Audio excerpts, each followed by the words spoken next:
Alors, on va passer sur cette première table ronde avec le thème le commerce du futur.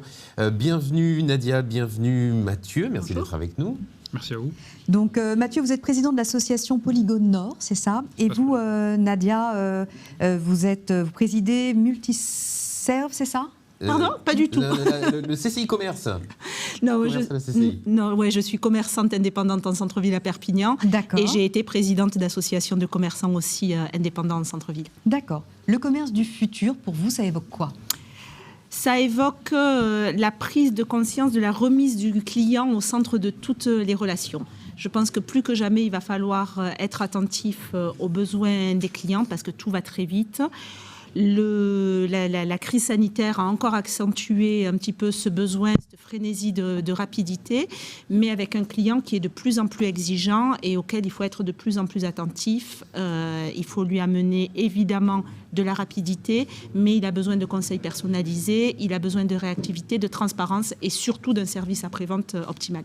D'accord. Et du côté de la Chambre de commerce, vous les avez accompagnés justement pendant la crise? Alors je pense que c'est plutôt à Mathieu qu'il faut poser cette question. Alors expliquez-nous Mathieu, à Polygone Nord justement, comment ça s'est passé et pour vous le commerce du futur, ça veut dire quoi? Alors moi pour le commerce du futur, donc moi avant d'être président de l'association d'espace Polygone Torremila, je suis également opticien donc sous l'enseigne Atoll qui est une coopérative qui fabrique essentiellement ses lunettes en France et on est partenaire donc d'Essilor qui est également un verrier français leader mondial. Donc pour moi le commerce du futur ça va passer par la digitalisation. Je rebondis sur ce que dit Nadia, en fait pour moi le client même aujourd'hui et dans le futur il reste le roi. Alors avant, il y avait des mots, on va dire, c'était avant emplacement pour la réussite de son commerce. Ensuite, ça a été no parking, no business, no access, no business. Mais au-delà de ça, aujourd'hui, on a des outils, des digitaux, à notre disposition pour communiquer dans un premier temps. Et dans un second temps également, c'est l'expérience client. Qu'est-ce qui va venir? Comment on va attirer le client qui se trouve devant son écran vers nos points de vente, donc par la communication. Mais qu'est-ce qu'on va lui promettre quoi? Une expérience client inédite. Et il s'avère que quand il est face à son écran sur un e-commerce, l'expérience client, elle a des limites. Chez nous, elle n'en a pas, puisqu'on va apporter un service personnalisé, sur mesure. On va pouvoir l'accueillir personnellement, lui proposer un café, l'installer confortablement. Tout ça, il ne pourra pas le vivre en fait sur un e-commerce. Et ensuite, je rebondis également sur ce que disait la personne juste avant, par l'innovation. Moi, mon enseigne, par exemple, Atoll, a investi dans une start-up récente, Abeille, qui est en fait à développer des lunettes pour dyslexiques. Et en fait, du coup, on a réussi à avoir l'exclusivité de ce produit.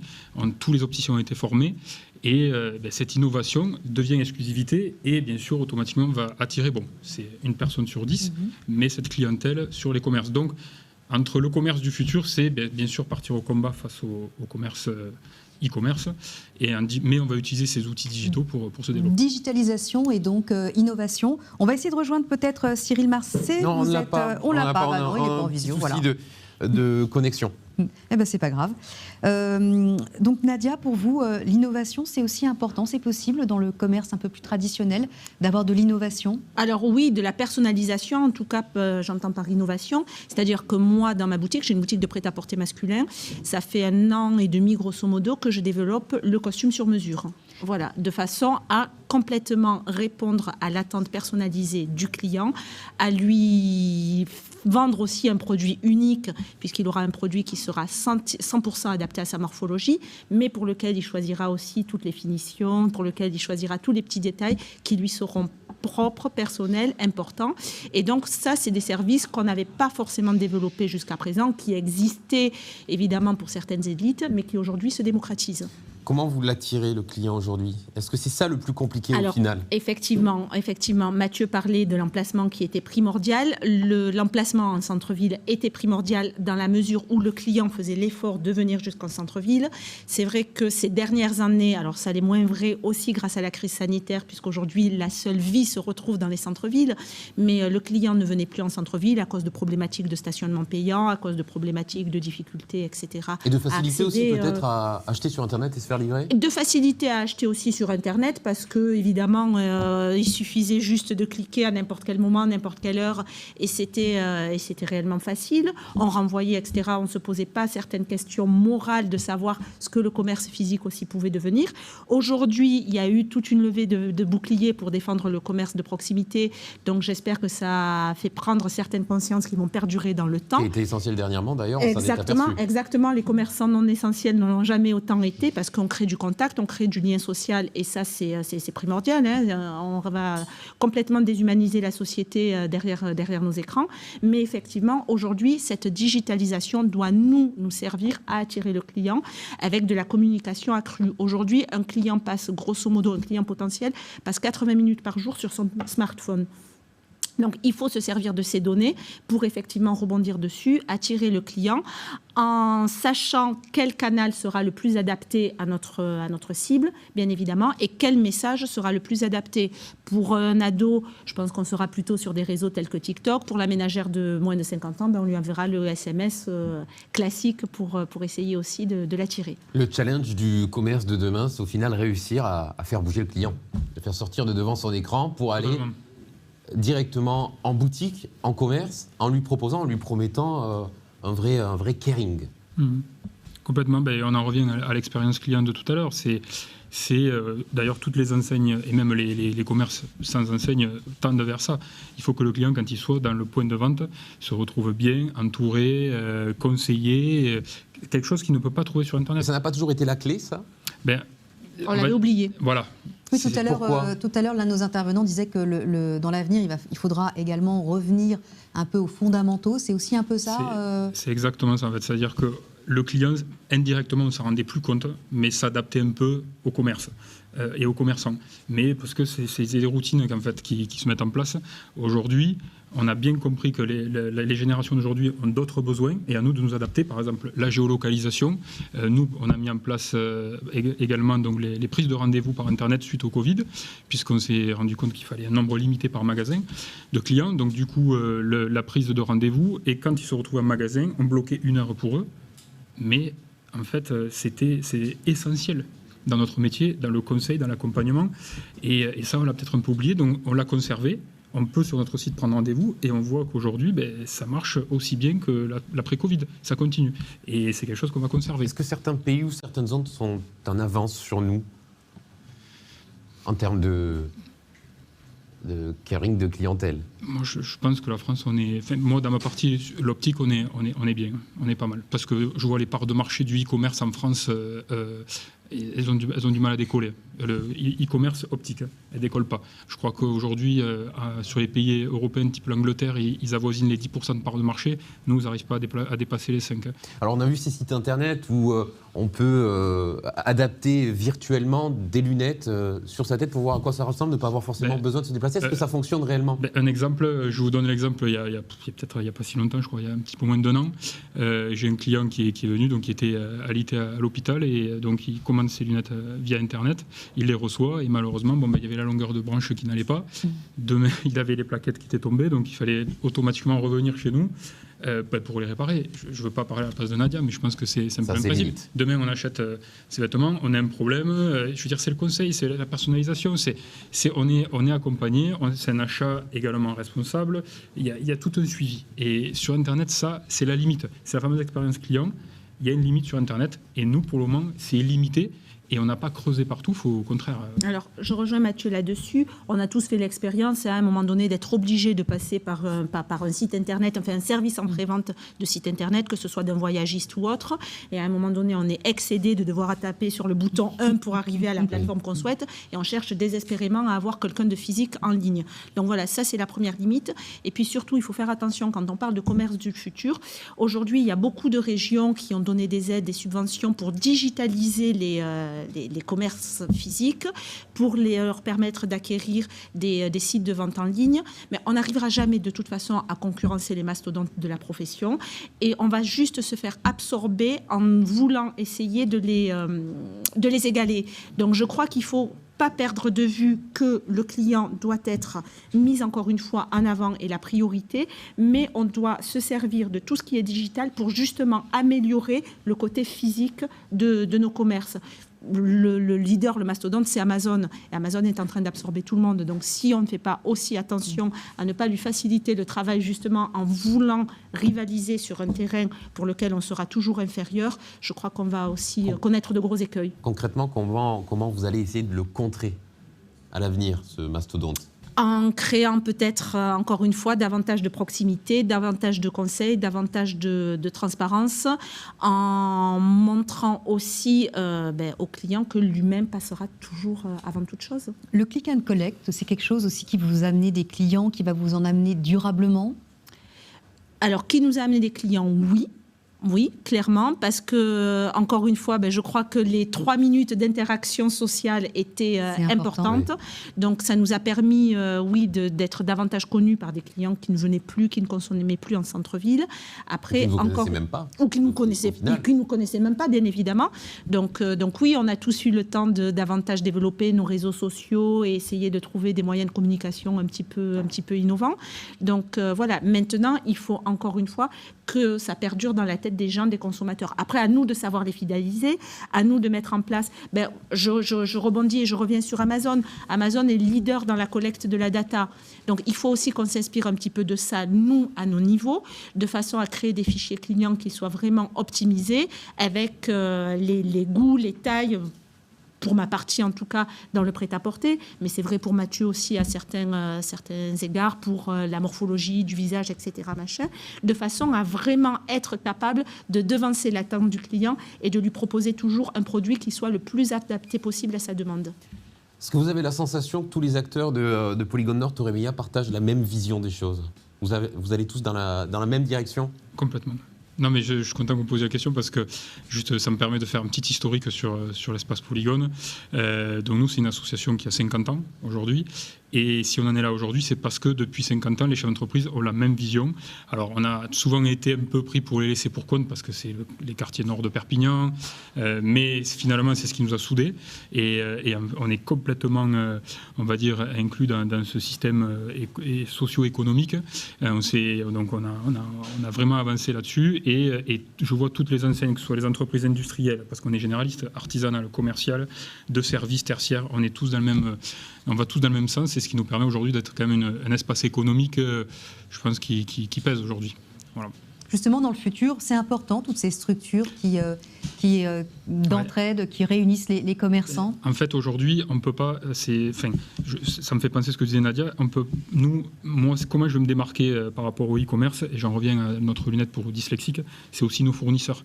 Donc, ça va être les startups. Moi, mon enseigne investit beaucoup dans les startups, par exemple. Donc, on a sorti cette lunette-là. On a un autre projet en cours. Mais par exemple, je vois, il y a des marques aujourd'hui de vêtements françaises où je sais que si je veux, donc créé par des startups, si je les veux, je suis obligé d'aller dans tel ou tel point de vente qui s'interdisent de vendre par Internet.